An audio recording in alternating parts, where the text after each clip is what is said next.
السلام علیکم to every one. اگر کسی انسان کو 99 یا اس سے ابو ٹیمپریچر ہو جائے تو یہ اس بات کی نشاندہی کرتا ہے کہ وہ انسان اندر سے انفیکشن اس کو ہو چکا ہے، جس کے لیے اس کو علاج کی ضرورت ہے. بالکل اسی طریقے سے ہمارے اندر کچھ روحانی بیماریاں بھی ہوتی ہیں جس کا سبب اخلاقی بیماری ہے، اور اخلاقی بیماری سے مراد جھوٹ بولنا، دھوکہ دینا، ڈاکہ ڈالنا، چوری کرنا، کسی کے لیے رکاوٹیں کھڑی کر دینا، کسی کو پریشان کرنا، یہ ساری وہ تمام اخلاقی بیماریاں ہیں جو کہ آگے جا کر روحانی بیماریوں میں کنورٹ ہو سکتی ہیں. اور ان اخلاقی بیماریوں کو نفسیات کی زبان میں بری عادت کہا جاتا ہے. انسان جو کچھ بھی عمل کرتا ہے وہ بات پہلے اس کی سوچ میں، پھر اس کے ارادے میں، اور الٹیمیٹلی اس کے عمل میں ڈھل جاتی ہے.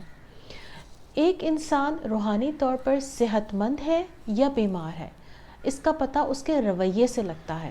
کیسے؟ اس کی میں آپ کو آج ایک بڑی زبردست مثال دیتی ہوں.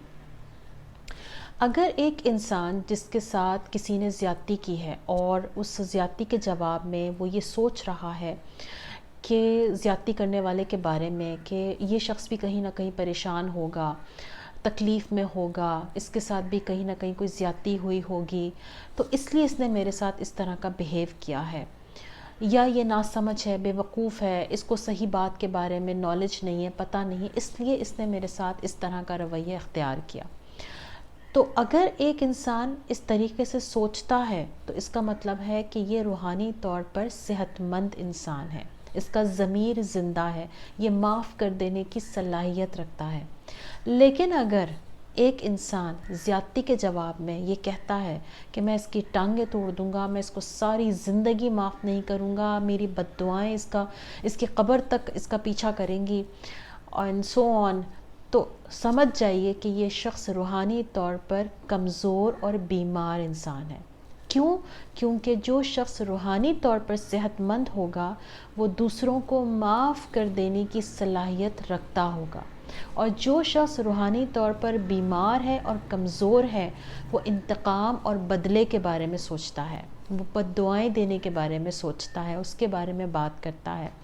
اور یہ بات یاد رکھیے کہ انتقام ایک بیماری ہے. انتقامی جذبہ کہیں سے بھی پازیٹیو اور مثبت رویہ نہیں ہے، یہ ایک بیماری ہے جس کا شکار انسان ہمیشہ پریشان اور دکھی رہتا ہے، اور یہ پریشانی اور دکھی الٹیمیٹلی اس کو جسمانی طور پر بھی بیمار اور مریض بنا دیتی ہے.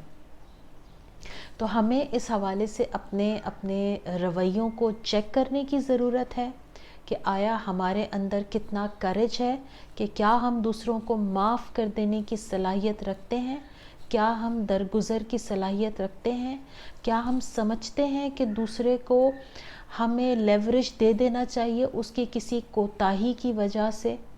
کیا وہ اس لائق ہے وہ شخص جس نے ہمارے ساتھ زیادتی کی ہو کہ ہم اس کو اس لیے معاف کر دیں کہ اس سے ہم پرسکون ہو جائیں گے، اور ہمارے لیے ہمارے سکون سے بڑھ کر کوئی چیز قیمتی نہیں ہے.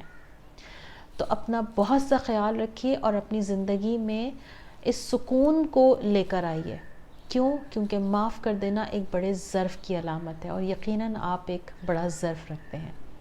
اپنا خیال رکھیے. السلام علیکم.